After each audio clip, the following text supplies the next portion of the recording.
Hello everybody, welcome back to my channel. My name is Regina and today we're going to talk about how to pay for dental school. So if you're interested and if you're clueless, keep on watching. I got you. So we all know how expensive dental schools are here in the United States. So I thought I would make a video just to show you guys how you could, just pay for school here, because I was very clueless about that. I had to research quite a bit and gather all the information, so I thought I might as well share this with you guys, just so you can start getting an idea of how you will arrange your finances in the future once you get accepted, or if you already got accepted, what you should probably do next, or what options you have in general. There are two ways to pay for school if you don't have any, rich family members, or if you don't have any inheritance, like if you're not a millionaire, then there's two basic ways to pay for it. One way is FAFSA. FAFSA is basically the free application for federal student aid. So basically, it's a federal way of paying for school. The second option is a private loan, which you can get with a bank or credit institution. First of all, you gotta be aware of how much schools really cost here. I have made a previous video of the cheapest schools that I could find and that you could apply to. The list might have changed a little bit since, schools do change their tuitions quite a bit. So I'm not 100% sure if the prices there are still accurate, but you can still check out that video. I will also link it down below.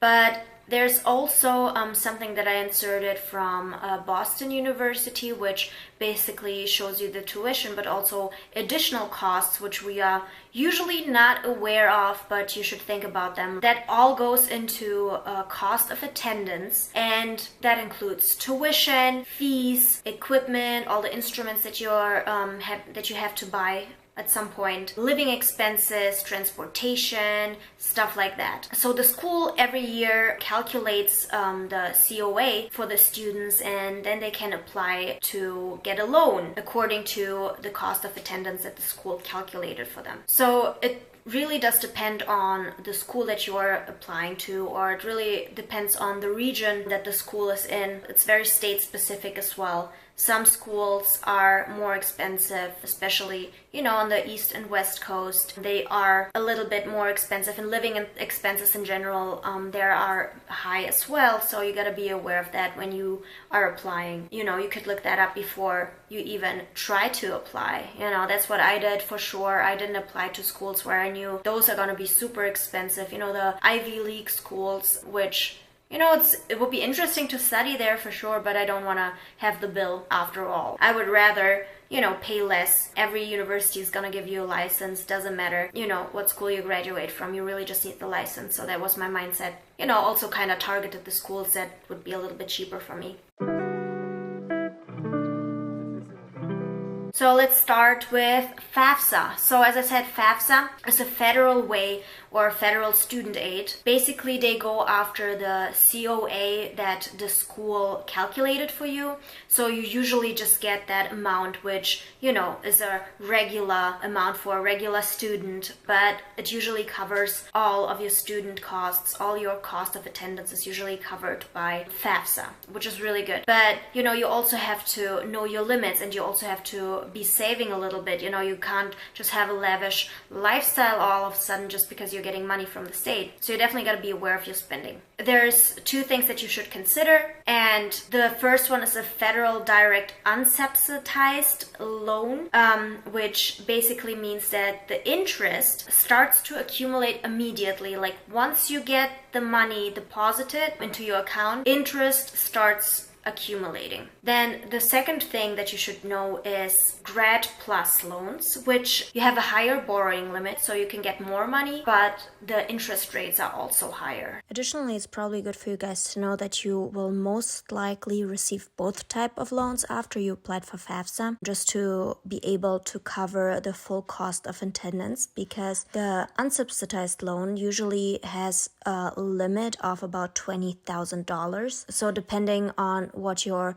COA is, the Grad Plus loan will cover the rest of your cost of attendance. So here you can see that if your full cost of attendance is $68,000, the unsubsidized loan will cover $20,000 of that, and the Grad Plus loan will end up covering the rest of it so that all your expenses are covered. The next thing that you should know about FAFSA is the options that you have to repay. First of all, after you finish your dental school, you have about 6 months or so to find a job, to maybe move, and then your repayment plan starts. You can have like a standard repayment, which just means every month you might pay like $1,000, $2,000, whatever, dollars, which they calculate for 30 years. And it doesn't matter how much you earn, it doesn't matter how much spend or whatever, you always have to pay the same amount each month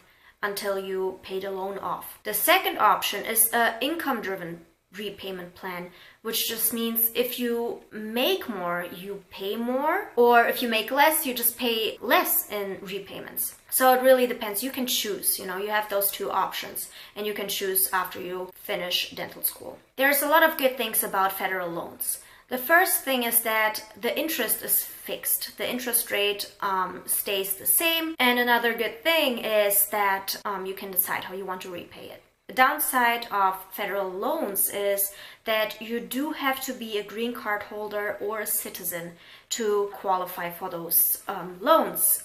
So if you do not have a green card, if you're not a permanent resident, then you will probably not qualify and you will not get that loan. But that's not the end of the world. People still managed very well with private loans, and we will talk about those now. So you can get a private loan from private lenders. That could be either a bank or a credit union, credit institution. You can look those up, and I will also make a video about those, a couple options for you guys, which you can check out later. But the good thing is you can apply for them, and you don't have to be a citizen, you don't have to have a green card. The only thing that you need is a co-signer, and the co-signer has to be a US citizen. So it can't be someone who has a green card only. And it would be great, or it would be best for you, or it would be in your best interest if your co-signer has a good credit score, because then your interest will be lower. You can definitely consider private loans also if you already applied for FAFSA and you feel like the money that you get from FAFSA isn't enough.